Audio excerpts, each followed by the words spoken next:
బీసీలకు 42% రిజర్వేషన్లు ఇచ్చే వరకు పోరాటం కొనసాగుతోందన్నారు Warangal west MLA Naini Rajender Reddy. BC బంద్కు మద్దతుగా హన్మకొండ కేయూ జంక్షన్ దగ్గరలో నిరసనలో మేయర్తో కలిసి పాల్గొన్నారు ఎమ్మెల్యే నాయిని. ప్రజా సంఘాల బంద్పై మరిన్ని వివరాలు కృష్ణమోహన్ అందిస్తారు.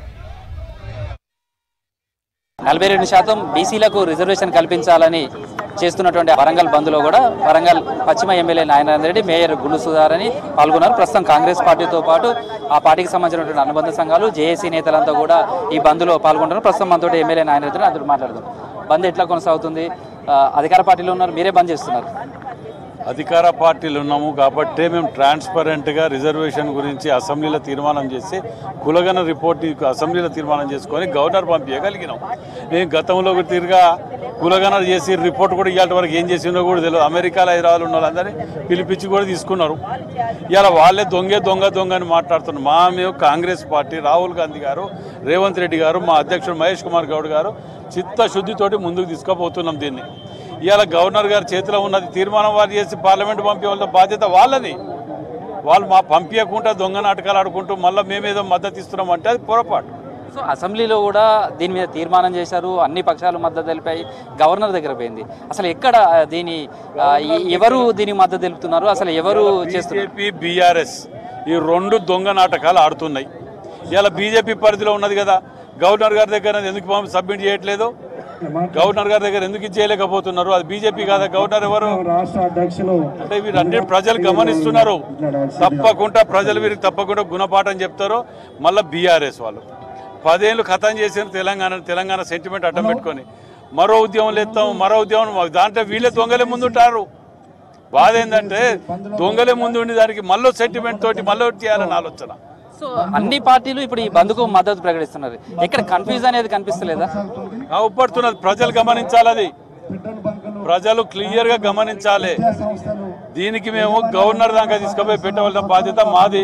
సెంట్రల్లో గవర్నమెంట్ లేదు, మాది బీజేపీది ఉన్నది. మా దగ్గర అయిన కాడికి తీర్మానం చేసినాం, పెట్టినాం. పార్లమెంట్ లో బిల్లు పెట్టాలి, గవర్నర్ తీర్మానం ఫస్ట్ చేయాలి. అంతేగా అర్థమైతే లేదా ప్రజలకు? సో ఇది బంద్కు సంబంధించినటువంటిది. అన్ని పక్షాలు కూడా పాల్గొంటున్నాయి. ఆ మద్దతుకు సంబంధించినటువంటి దాంట్లో కార్యక్రమం కూడా కొనసాగుతుంది. ప్రస్తుతం బంద్ నేపథ్యంలో కూడా భారీ సంఖ్యలో కూడా ఇదంతా కూడా ఆందోళన కొనసాగుతుంది. ప్రస్తుతం అయితే బంద్కు సంబంధించినటువంటి దాన్ని కావచ్చు ఎట్లా జరుగుతుంది? బంద్కు సంబంధించి ఉదయం నుంచి కూడా అంతా కూడా రోడ్ల మీదకి వచ్చారు. బీసీ సంఘాలు చేపట్టినటువంటి, జేఏసీ చేపట్టినటువంటి బంద్ ఫర్ జస్టిస్ కార్యక్రమానికి పూర్తి స్థాయిలో మా కాంగ్రెస్ పార్టీ మద్దతు తెలియజేస్తుంది. స్వచ్ఛందంగా అందరూ కూడా అటు బస్ డిపోలు కానీ, పెట్రోల్ బంకులు కానీ, అన్ని వ్యాపార సంస్థలు అందరూ కూడా సహకరించినందుకు, బీసీల కోసం సహకరించినటువంటి అన్ని వ్యాపార సంస్థలకి ప్రతి ఒక్కరు కూడా పేరున ధన్యవాదాలు తెలియజేసుకుంటూ, ఈ బంద్ ద్వారా మీరు ఎలాంటి మెసేజ్ ఇవ్వాలనుకుంటున్నారు? ఈ బంద్ ద్వారా ఎట్లాంటి పరిణామాలు ఉండబోతున్నాయి అనుకుంటున్నారు? ఎలా ఉండబోతుంది? ప్రజా ఉద్యమం చేపట్టిందంటే సక్సెస్ అవుతుంది. తెలంగాణ ఉద్యమంలో కూడా అన్ని వర్గాలు చేపట్టినటువంటి కార్యక్రమం ద్వారానే తెలంగాణ సాధించుకున్నాం. తెలంగాణ అన్నది ఉద్యమాలకి పురిటిగడ్డ.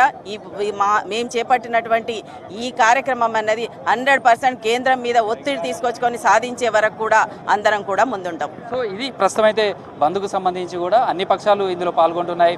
ఖచ్చితంగా 42% ఏదైతే రిజర్వేషన్ సాధించే వరకు కూడా తమ పోరాటం కొనసాగుతుంది. ఈరోజు 5 గంటల వరకు కూడా వరంగల్ ఉమ్మడి జిల్లా వ్యాప్తంగా కూడా ఈ బంద్ కొనసాగుతుంది. రాష్ట్ర జేఏసీ ఇచ్చే పిలుపు మేరకు భవిష్యత్తు కార్యాచరణ కూడా రూపొందిస్తామంటున్నారు. ఖచ్చితంగా దీని మీద ఎవరు ఈ మద్దతు తెలిపారు, ఎవరు దీనికి వ్యతిరేకిస్తున్నారు అనేది కూడా ప్రజలకు తేటతెల్లం చేసేస్తున్నామనేది అధికార పార్టీ కాంగ్రెస్ నేతలు చెప్తున్నారు.